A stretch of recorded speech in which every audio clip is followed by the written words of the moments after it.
All right, we're back with the Fox News Alert. The State Department is reportedly aware of a photograph showing two missing Americans that volunteered to defend Ukraine in the back of a military truck appearing to be held captive by Russians.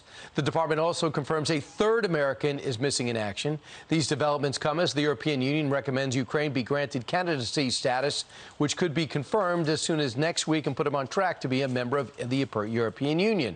Fox News senior strategic analyst General Jack Keane joins us now. General, whether it's two or three, they're Americans, and I saw their families on another channel. It looks like this is real. What do you think our obligation is to help these men?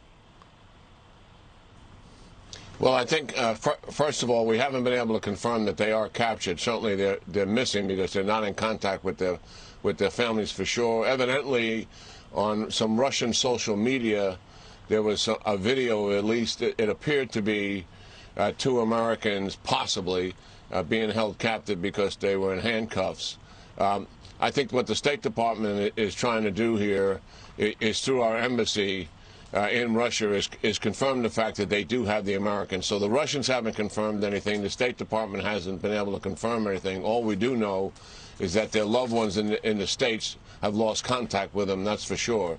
And if they are captured, what we will insist on is that they be treated as prisoners of war and be treated humanely as a result of that, according to the Geneva Convention. And that is what is right.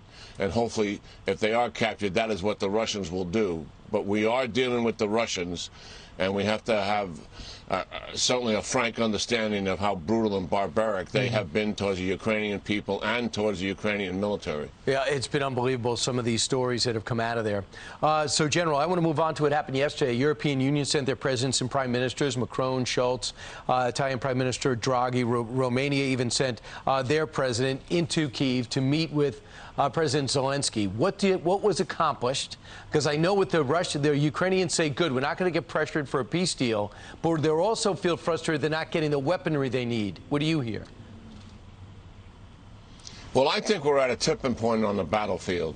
The Russians obviously are making some progress. It's a grinding artillery war. They have the advantage because of the number of guns they have and the ranges that they have.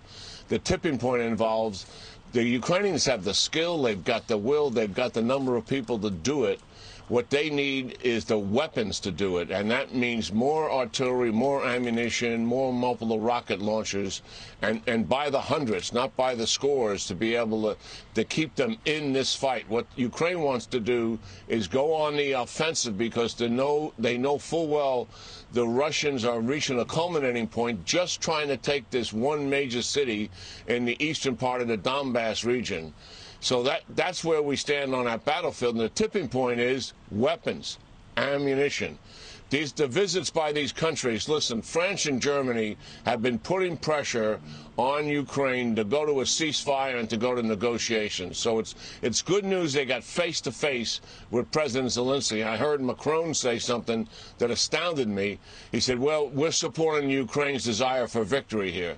Well, that is something he has never said before, and I wonder if his actions will follow those words in terms of being all in weapons. Schultz, the Chancellor of Germany, was there, and despite the good things he's done with turning his own Defense Department around and his desire to support the Ukrainians, he has also been pressuring them ceasefire negotiations. And Zelensky's fundamentally opposed to that. Why? That leaves hundreds of thousands of Russians on his territory. And right. They will rebuild, regrow, and continue their objective to topple Kiev and take control of the government. Yeah. So we'll see. Macron, Chancellor Schultz has not provided a single howitzer that he promised weeks ago. So hopefully, as a result of this visit, both of them will be all in supporting Zelensky, because they have not been. Yeah, General, I'm going to talk to you more about that on One Nation Saturday night at 8 o'clock. General's kind enough to join me there. We're going to go inside what's happening in that war and keep the American interest there. I'm Steve Doocy. I'm Brian Kilmeade. And I'm Ainsley Earhart. And click here to subscribe to the Fox News YouTube page to catch our hottest interviews and most compelling analysis.